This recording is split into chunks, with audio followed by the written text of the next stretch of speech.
Good morning Clara, wow ang blooming mo ngayon. Puna sa akin ni Lina. Ano bang sinasabi mo? Ani ko, maganda ka na noon pa, pero iba ang dating mo ngayon, mas lalo kang gumanda. Yang mga mata mo kumikinang, na para bang in love ka. Ako, blooming. Malamang nadiligan na naman ako kagabi ni Apollo, pero ganun na ba ka-obvious na in love ako? Kamusta na ang panliligaw sa'yo ni Iggy? Natigilan ako. Siguro ay kailangan ko nang makausap si Iggy, tungkol sa panliligaw nito sa akin. Siya ba ang nakikita ko sa mga mata mo Clara? Agad akong umiling-iling. Hindi, nakita kong ito naman ang natigilan. Clara, tapatin mo nga ako, may pag-asa ba sa iyo si Iggy? Seryoso nitong tanong. Huminga ako ng malalim. Sa totoo lang Lina, pagkakaibigan lang talaga ang kaya kong ibigay kay Iggy. Malungkot kong wika. Bakit pinapaasa mo pa siya? Ganyan ka na ba, makasarili? Sarili mo lang ang iniintindi mo, hindi mo naisip na sinasaktan mo lang si Iggy, dahil pinapaasa mo siya Clara. Nagulat ako sa pagtaas nito ng boses, mabuti na lang ay nandito na kami sa garden ng school. Lina, hindi ko balak na paasahin siya. Sa katunayan ay gusto kong makausap mamaya si Iggy. Sana noon mo pa sinabi sa kanya. Sinubukan kong gustuhin siya, pero hindi kaya ng puso ko, hanggang kaibigan lamang, huwag kang magalit, hindi ko gustong masaktan si Iggy. Matapos ang napag-usapan namin ni Lina, ay buong magdamag na siyang naging tahimik. Kahit magkasama kami sa cafeteria kanina, ay tahimik lang itong kumain. Hindi ko alam kung bakit siya ganito ngayon. Si Iggy naman ay hindi pumasok ngayon, tinatawagan ko ito, ngunit hanggang pag-ring lang ang kanyang telepono. Lina, pupuntahan ko pala ngayon si Iggy, hindi kasi siya pumasok, sama ka. Nakita ko ang pagdadalawang isip nito. Hindi na, may gagawin pa ako sa bahay. Ganun ba, sige bye, ingat ka pa uwi, ngiti kong palem. Ikaw din, mauna na ako. Maliit lang itong ngumiti sakin. Mukhang wala pa si Apollo, kaya tinawagan ko ito, para ipaalam na huwag na muna akong sunduin. Love, sorry kakatapos ko lang maligo, sasanduan kita. Apollo huwag na, may pupuntahan kasi ako eh. No, sasanduan kita. Papunta na ako. Pupuntahan ko si Iggy, hindi kasi siya pumasok, Clara. Ikaw pa ang pupunta sa bahay ng lalaking yun. Antayin mo ako dyan. At binabaan na ako ng tawag. Wala na akong nagawa kundi ang antayin ang lalaking yun. Ilang minute lang ang lumipas, nang marinig ko ang tunog ng sasakyan. Natano ko ang itim na Audi nitong sasakyan. Huminto ito sa aking harapan. Gwapong-gwapo itong bumaba, at dumiretso sa akin. Ikinabigla ko ng dampian nito ang aking labi ng halik. Agad na inilibot ko ang aking tingin. Dahil baka may nakakita sa amin. Sinusuway mo ba talaga ako? I told you na hindi ka na pwedeng lumapit sa batang iyon. Tukoy niya kay Iggy. Pwede ba Apollo, huwag mo siyang tinatawag na bata, tsaka gusto ko lang siyang puntahan, dahil hindi siya pumasok ngayon. Hindi pwede. Apollo, inis kong sambit. Pumayag akong ligawan mo ako. Pumayag akong may mangyari sa atin, pero huwag mo naman akong pagbawalan sa mga gusto kong gawin. Tumitig ito ng matalim sa akin. Fine, sasama ako, kinuha na nito ang aking kamay, at inalalayang pumasok sa sasakyan. Hindi na rin ako umapila pa sa kanyang gusto. Magandang hapon po manang. Bati ko. Clara, pasok kayo. Tatawagan ko lang si Sir Iggy. Nang maupo ay napansin kong inilibot ng tingin ni Apollo ang bahay. Napatitig ako sa kanyang perpektong ilong, perpekto rin ang kanyang jawline, mas lalong lumalakas ang kanyang dating kapag naka-side view, dahil kitang-kita ang kanyang matang singkit. Hindi ko akalain na may makikilala pa akong ganitong kagwapo. Stop staring at me, at baka mano kita. Wala ka talagang pinipili ano. Basta pagdating sa'yo wala talaga akong pinipili. Kinurot ko ito sa kamay nang humaplos iyon sa aking bewang. Clara, sabay kaming napalingon nang marinig ang pagtawag sakin. Iggy, tayo ko habang nakangiti. Nakasuot ito ng jersey, mukhang galing sa pagbabasketball. Biglang dumating si Tito James. Magandang hapon po Tito James. Nandito pala ang future daughter-in-law ko. Naramdaman ko ang paghigpit ng pagkakahawak ni Apollo sa aking bewang at tumikim ito. Nakita kong sabay na nabaling sina Iggy at Tito kay Apollo. Gulat naman ang umukit sa mukha ni Tito James. Mr. Villamor, simple lang nitong sagot. Hindi ko akalain na makikita kita rito Mr. Villamor. Samantalang mahirap kang imbitahin sa mga meetings ko. Hindi naman ito sinagot ni Apollo. Clara, bakit ka pala naparito? Tanong ni Iggy. Gusto sana kitang makausap, hindi ka rin pumasok kanina. Saad ko. So, Mr. Villamor baka pwede ko nang kunin ang tsansang ito, para makausap kita. Ani ni Tito James. Sasama ako sayo. Tukoy niya sakin. Ni hindi man lang nito pinansin ang sinabi ni Tito. Hindi na, siguro nga mas magandang mag-usap muna kayo ni Tito James. Dumilim na naman ang tingin nito sakin. Please, mahina kong sambit, rinig ko ang mahina nitong buntong hininga. Okay, simple nitong sagot kay Tito James na ikinangiti nito. Sa garden ako inaya ni Iggy. Dumating si Manang na may 2 juice. Salamat po. Bakit gusto mo akong makausap Clara? Tanong niya. Bakit hindi ka pumasok, may problema ba? Maliit itong ngumiti. Gusto ko lang makabonding si Dad. Bukas kasi ay lilipad siya papuntang Australia.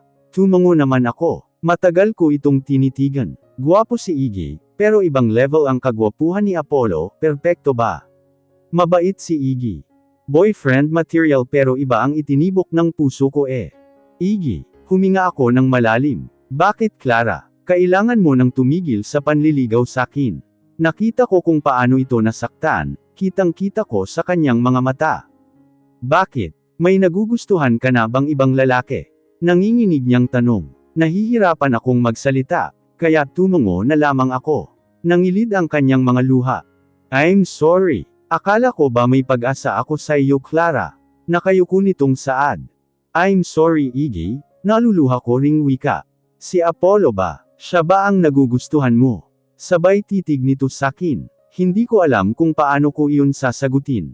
Magkapatid kayo Clara. Hindi kami magkapatid. Laban ko, nakakatawang isipin na noon ako pa ang nagpupumilit na nagsasabing magkapatid kami. Pero iba na ngayon. Nakakadiri kayo. Nanlaki ang aking mata sa kanyang sinabi, sobra akong nasaktan doon. Kaya hindi ko napigil ang masampal ito. I hate you, umiiyak kong saad. Siya na kaibigan ko sa matagal na panahon, ay sasabihan niya ako ng ganon, sobrang sakit na sa kanyang pamanggagaling, kahit wala pa siyang alam sa pagitan namin ni Apollo. Inilalabas pa lamang ni Mr. Miranda ang mga dokumentong ipapakita niya kay Mr. Villamor, nang walang sabi-sabi itong tumayo paalis. Mr. Villamor, tawag nito, ngunit hindi na lumingon pa si Mr. Villamor.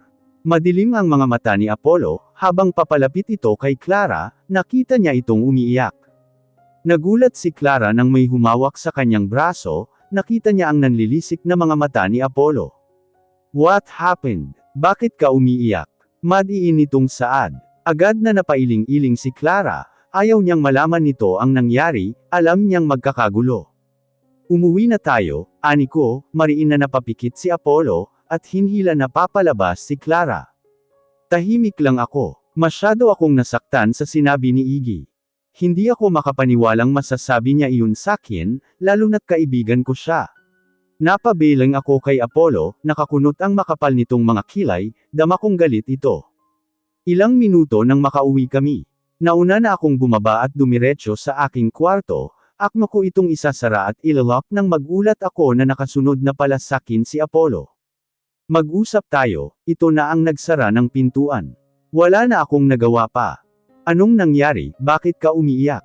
Tanong niya. Napayuko ako, hindi ko alam kung paano ko sasabihin, o kailangan ko bang sabihin, natatakot akong magalit si Apollo. Answer me Clara. Nagulat ako sa kanyang pagsigaw.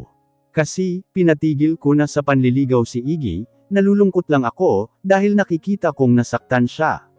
Muli na namang tumulo ang aking mga luha. What? Ibig sabihin nanliligaw sa'yo ang batang yon?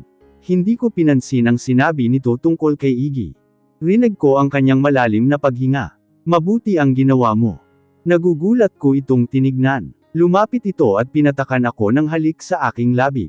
Magbihis ka na, and let's have dinner outside. Kinabukasan, nagmamadali kong sinundan si Lina, dahil parang hindi ako nito nakita, samantalang nagkatinginan pa kami. Sandali Lina, Huminto ito ngunit nanatili siyang nakatalikod sa akin. Lina, good morning, sabay na tayo. Nakangiti ko pang saad. Tumango ito at nagsimula na kaming maglakad, nakakailang dahil hindi man lang ito nagsasalita, na hindi kagaya noon na hindi natigil ang kanyang bibig kakakwento ng kung ano-ano. Pagdating sa room ay nakita ko roon si Iggy, na abala sa kanyang libro. Kahit papano ay nalulungkot ako, dahil hindi na kagaya noon, ay sinasabayan pa niya akong maglakad papunta sa classroom, minsan din siya ang humahawak ng aking bag at libro. Bakit pakiramdam ko ay lumalayo ang loob ng dalawang kaibigan ko sa akin? Dumating na ang aming guro, at nagsimula na sa aralin. Palihim kong sinulyapan si Iggy, nakatutok ito sa aming guro, napabilang ako kay Lina, na malungkot na nakatingin kay Iggy. Bakit gano'n na lang nito titigan si Iggy? Nakikita ko sa kanyang mga mata ang sakit at lungkot. Dumating ang break time. Sinundan ko ng tingin si Iggy, na nauna nang lumabas sa room. Agad ko namang nilapitan si Lina. Tara sa cafeteria, ngiti kong aya, pero hindi man lang ito tumango. Lina, may problema ba? Kanina ka patahimik. Tanong ko. Wala, Tara na. Seryosong nitong wika. Lina, sandali, may problema ka, alam ko, kahapon ka patahimik, pero hanggang ngayon ay hindi mo ako kinakausap. Saad ko rito. Kinakausap naman kita. Aniya, hindi, tinatangguan mo lang ako. Bakit ganon? Pwede kang magsabi sa akin kung mayroon kang problema, kaibigan mo ako, Lina. Naiiyak kong saad. Ayokong mawalan pa ako ng isang kaibigan, kaya gusto kong malaman kung bakit ganito siya sa akin. Naiinis ako sa'yo. Nagtaka ako sa kanyang sinabi. Naiinis ako sa'yo, dahil sinaktan mo si Iggy. Bakit mo siya pinaasa? Naiiyak niyang saad. Pero nag-usap na kami, at hindi ko ginustong saktan siya, ikaw na nagsabi na sabihin ko na ang aking desisyon, na patigilan na siya sa panliligaw. Masakit din sa akin iyon. Tinitigan ko ito ng husto. Tapatin mo nga ako, Lina, may gusto ka ba kay Iggy? Nakita ko kung paano ito magulat sa aking tanong. Ilang sandali bago ito sumagot. Wala akong gusto sa kanya, naawa lang ako kay Iggy, huwag mong lagyan iyon ng mali siya. Huminga ako ng malalim at hinawakan ito sa braso. Kaibigan natin si Iggy, kaya naiintindihan ko na maging ganyan ang reaksyon mo, pero kailangan ko iyong gawin. Kahit ikaw ay sinabi mo na kailangan ko ng patigilan si Iggy, kaya sana maintindihan mo rin ako, nasasaktan rin ako sa nangyari. I'm sorry sa hindi pagkausap ko sa iyo, naawa lang rin ako kay Iggy, pero alam kong malalagpasan rin niya iyon, sana magkaayos kayo. Ani Lina, kaya agad ko itong niyakap. Salamat, sorry din. Naramdaman ko ang kamay nito sa aking likod. Tara na, aya niya. Naging maayos ang pakiramdam ko, dahil naging maayos na kami ni Lina, si Iggy naman ay patuloy ang pag-iwas sa akin. Ganon rin ako lalo na tuwing naalala ko ang sinabi niya sa akin kahapon. Natapos na naman ang buong klase at uwian na. Nang matano ko agad ang sasakyan ni Apollo. Hatid sundo ka na talaga ng stepbrother mo. Ani Lina, maliit lang akong ngumiti rito. Palm, ingat ka. Ani ko, bye, ikaw rin, ngiti niya ring Palm. Naglakad ako papalapit sa sasakyan ni Apollo, na ngayon ay nakatingin sa akin. Ngunit napatigil ako nang makita kong pasakay si Iggy sa kanyang sasakyan. Sinundan ko ng tingin ang kanyang sasakyan paalis. Nakaramdam na naman ako ng lungkot. Clara, malakas na tawag ni Apollo, bakas ang pagkainis sa kanyang mukha. Galit na naman siya. Pasimple akong umirap dito.